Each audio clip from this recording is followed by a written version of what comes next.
There's a chasm east of Varrock, a blood-red fissure like an open wound in the earth itself. This is no natural fault, however. It is the result of the ancient magic of a forgotten god, and is filled with manifestations of the fears and nightmares of a lost child. Let's explore the horrors within one of the strangest places in RuneScape, Tolna's Rift. This rift is the focus of the quest A Soul's Bane, which the player can begin by talking to Lorna, an old woman standing on the fissure's edge. She explains that the rift opened up recently and has been investigated by archaeologists from the nearby dig site, though none of them returned. Lorna has a more personal connection to the rift, however. 25 years ago, her son, a boy named Tolna, left home, wandering away from Varrock in this direction, and was never seen again. After the emergence of this mysterious crevice, her husband, Brana, decided to investigate, but just like the archaeologists, he vanished. The player can offer to help Lorna and tie a rope to the rift's edge to lower themselves in. Immediately, it becomes clear that this isn't an ordinary cave. Flames crackle in the corners of a strange red cavern. A voice echoes out. Why should I, Tolna, be trapped in such a wretched place? It's not fair. Feel my anger. This cave contains aggressive, enraged versions of surface creatures, and on the wall hangs a weapon rack, all of which deal much more damage than ordinary weapons. To proceed, players must kill enough of these creatures until their rage meter is filled, which causes them to go on a rampage, releasing a powerful attack and slaying all of the remaining monsters, and subduing the flames that block the exit. In the next chamber, Tolna's voice can be heard saying, "It's so quiet and dark. I fear I may never escape this horrid place. Mum, Dad, help me." It's much darker here than in the previous room, with black walls covered in what look like white hands reaching out, as if to grab anyone who strays too close. Along these walls are dark holes, which can be peered into. Sometimes this will result in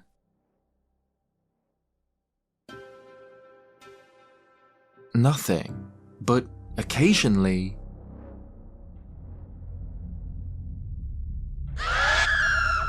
a Fear Reaper will appear, a ghostly, hooded figure reminiscent of the Grim Reaper, Death himself, and attack. Only by facing the darkness, finding and killing 5 Fear Reapers, can the player proceed to the next room. In here, the voice says, "Where am I? How long have I been here?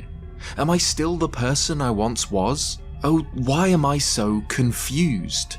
And as you'd expect, this chamber is incredibly confusing. Strange doors are placed in the center, warped and misshapen, leading to nowhere, unless the player kills enough of the confusion beasts nearby. These are seemingly humans, though twisted and bizarre, springing on feet that are hands and staring with eerie, purple eyes from mouthless faces.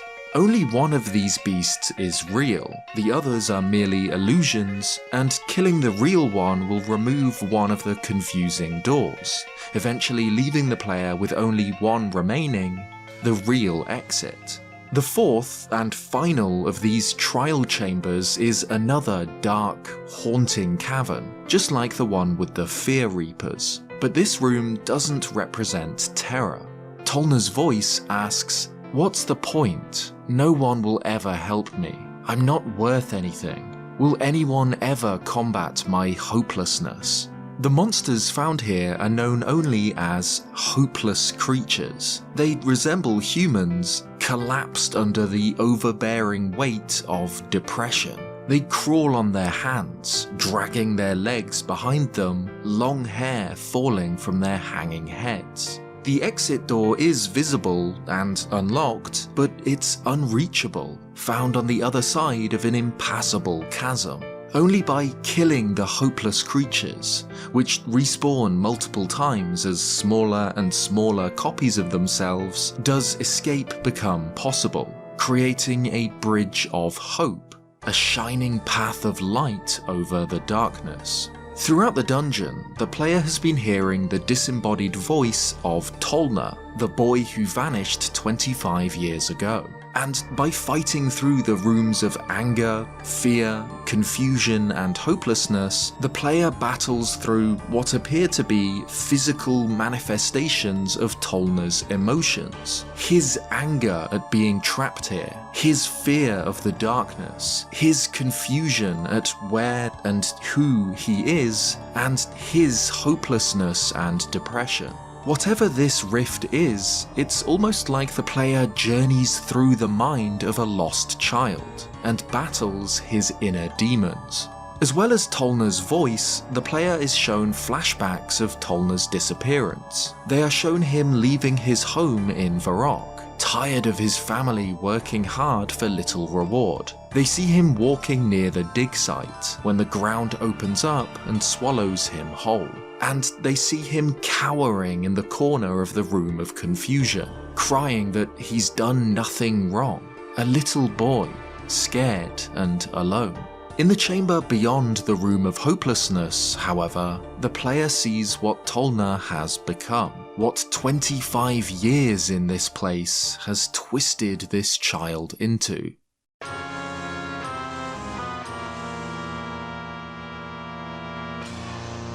Tolna has been transformed into something beyond comprehension. 3 alien heads atop long, worm-like necks, stretching down into the dark void below. Glowing purple eyes are set in sunken sockets, and though 3 mouths hang open, he speaks without moving them. When the player enters this chamber, they find Brana, Tolna's father, pleading with the thing that was once his son. Tolna says that he is no longer the boy that he once was, that something evil in this place has morphed his body and mind. He blames Brana for failing to find him, and when the player steps forward, the creature attacks both the adventurer and his own father. Tolna's heads all attack differently, though they can all summon purple energy projectiles at range and are all poisonous. It's notable that, when viewed from above, Tolna's chamber resembles a brain. If the previous rooms represented his emotions, and the player has battled through his doubts and his fears, then this final battle literally takes place in his mind. Somehow, whatever this place is, it has made Tolna's mind a real place, and trapped him there. When a head is defeated, it drops into the void, and once all 3 have been killed, Tolna is restored to his human form, only 25 years older than when he left home. Initially, Tolna is confused and doesn't know where he is. Eventually, his memories come back to him, and he explains that he left home looking for the legacy of a civilization that used to live down here. Once reunited with his parents, Tolna stands by his rift and tells the player his account of what happened. According to him, he managed to find the remnants of the ancient civilization that the stories talked about. That people used to worship a god here in numbers far greater than a simple cult following. As soon as Tolna entered this area, however, the ground swallowed him whole. And while trapped underground, he felt a presence, something watching, waiting, an evil power that lurked under the surface, wanting him to suffer, as if it gained some sort of empowerment from his torment. Given the location of Tolna's rift, this ancient civilization can only be one thing: Sentistan, the capital of the empire ruled by the god Zaros, thousands of years before the current age. The dig site, found just southeast of the rift, is where archaeologists work to uncover forgotten relics from this settlement, and work to solve the mysteries of Zaros, the Empty Lord. In fact, added into the game cache on the same day as A Soul's Bane was released is this, an ancient Mjolnir, topped with the unmistakable symbol of Zaros. It seems likely that this was intended to be the original reward for the quest, and for whatever reason, it was scrapped. Regardless, it seems clear that Tolna's fate is connected to the ancient civilization of Sentistan, and whatever evil presence is referred to down here was connected in some way to the god Zaros. Of course, while Zaros' lore has been greatly expanded since the release of A Soul's Bane, this particular story thread has never been continued in old-school RuneScape. But the history behind Tolna's Rift is expanded upon in RuneScape 3. While this channel will stay focused on OSRS, there is significant overlap between the game's lore. The two games have a mostly shared history, though Mod Ed, OSRS's principal narrative designer, has said that this isn't a hard rule. Still, RS3's lore fits A Soul's Bane into the wider context of Gilinor's history, and explains Tolna's fate, so it's definitely worth exploring. In 2014, the Codex Ultimatus was added to the game, a book found in the exam center of the dig site, detailing the arrival of Zaros and his legions onto Gilinor in the Second Age, written by one of his generals, the Duke Nemesis. The Codex describes a powerful beast, a god, named Lornab, worshipped by the local tribes. Lornab resembled a hydra, and so, despite the repeated decapitation of his many heads by Zaros' demons, more took their place. The book reads, "After an hour, most of my demons lay slain, and the beast now sported 12 heads. It was at this moment that Zaros acted, and with one thunderous cry, he signaled the demons to retreat and captured the beast's attention. It saw him for the first time and charged, the beast's shadow lengthening over him, but Zaros stood his ground, only moving aside at the last second. From where Zaros had stood not a moment ago, from the beast's own shadow, erupted a mass of hideous purple tendrils, which snared its forelimbs and tail, bringing it to a crashing halt. From the sky around it, more tendrils, sickly green, felt their way into the beast's maws, gagging and choking it, while bloody red ones whipped at its back and pierced its hide. The beast bled profusely. I shall never be able to forget the sound it made, of so many heads crying out at once in anger and pain. At first, the beast merely seemed enraged and struggled against the tendrils, but each effort just saw them tighten their grip. Before long, it could scarcely move. Our new lord approached the beast and, as he did so, fear filled each one of its many eyes. Then confusion, as our lord began to twist the many heads back on themselves, intertwining them with each other and locking them in place like some intricate puzzle of flesh. Finally, its eyes glazed over with hopelessness as the beast came to the realization of its fate and its powerlessness to avert it.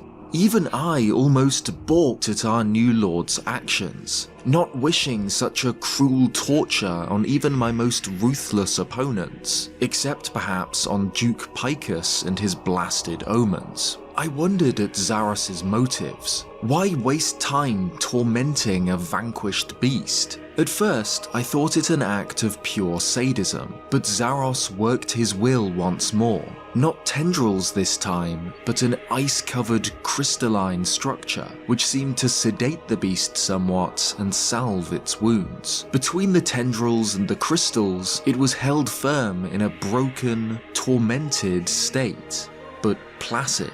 Within the ring formed from the many twisted heads of the beast, Zaros conjured a new portal to Infernus. This had been his plan all along, not to kill the beast, but to turn its divine essence into a power source for a portal. The remainder of my legion was the first to arrive through the Hydra Gate, and as it did so, one of the beast's heads turned to stone.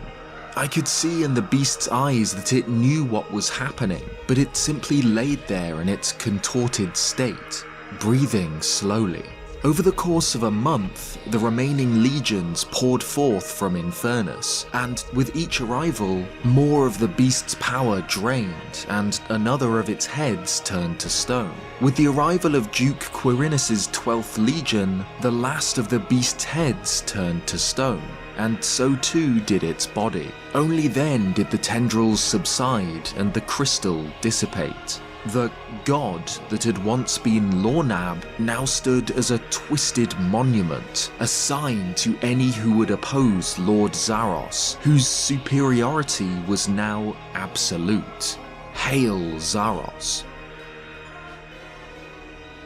Later, in 2020, the Infernal Source dig site was added along with the archaeology skill, found just northwest of Tolna's Rift. The excavation site leads through the cellar of the Star Lodge Inn and the Dungeon of Disorder, and eventually through a portal to the Source, a doorway where demons were once brought to Gielinor. And at its lowest level lies the Hydra Gate, the petrified remains of the god Lornab. 12 great serpentine heads coiled around a jagged rock. The Founder's Journal, discovered by excavating the lodge, reveals that the source is not the original location of Lornab's remains, that the Zamorakian Order of Dis discovered the Hydra Gate on the outskirts of Sentistan and broke it down to smuggle piece by piece through their lodge and into the source,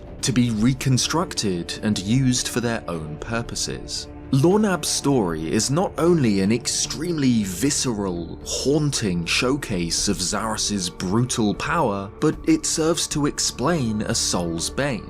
Because as the Empty Lord twisted the beast into the Hydra Gate, it experienced the very same emotions reflected in Tolna's Rift. First anger, then fear, then confusion, and finally, hopelessness.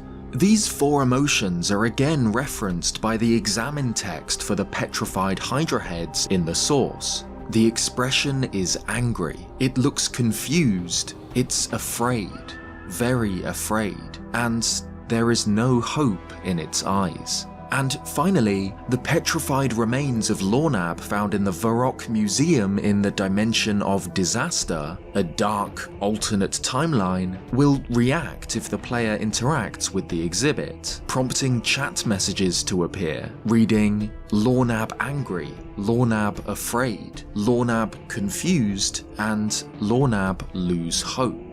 It seems that when Tolna left home in search of more than his meager life could offer, he stumbled into something akin to an echo of the anguish of an ancient god, a nightmarish chasm that mirrored the emotions experienced by a tortured divine being. Given that the Order of Dis discovered the Hydra's remains on the edge of Sentistan, it's entirely possible that Lornab was defeated in the very place where Tolna's Rift now lies, and that the young boy became ensnared by the power that remained where it once stood. Zaros's magic deliberately kept Lornab alive and suffering while he was used as a gateway to Infernus. And it seems that, much later, this same magic imprisoned an unassuming, innocent victim for 25 years, tormenting Tolna with the same anger,